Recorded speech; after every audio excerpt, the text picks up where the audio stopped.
এই ভিডিওতে আমি দেখাবো কিভাবে ওয়াইফাই কনফিগার করতে হয়। অ্যাপসটি ওপেন করার পর যদি এমন দেখায়, তাহলে যেই ডিভাইসের ওয়াইফাই কনফিগার করবেন সেটির কানেক্টে ক্লিক করুন। আর যদি অ্যাপসটি ওপেন করার পর সরাসরি এমন আসে, তাহলে তো হলোই। এবার মেনুতে ক্লিক করুন। তারপর কানেক্ট ডিভাইস লোকালি তে ক্লিক করুন। এক্ষেত্রে অবশ্যই ডিভাইসের কাছাকাছি রেঞ্জে থাকতে হবে। আপনার মোবাইলে থাকা অ্যাপসটি ডিভাইসটিকে খুঁজে পেলে এমন দেখাবে।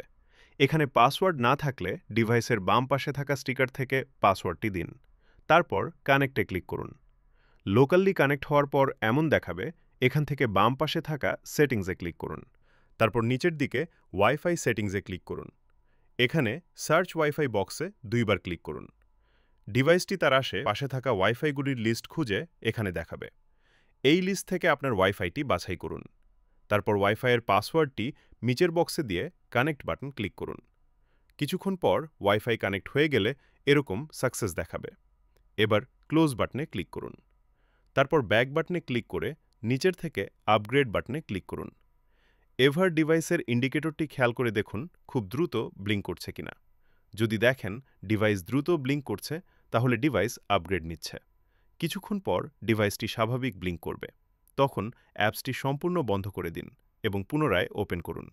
দেখবেন ডিভাইসটি অনলাইনে চলে এসেছে। এক্ষেত্রে ডিভাইসের ওয়াইফাই কনফিগারেশন সফল হয়েছে। ভালো থাকবেন। আসসালামু আলাইকুম।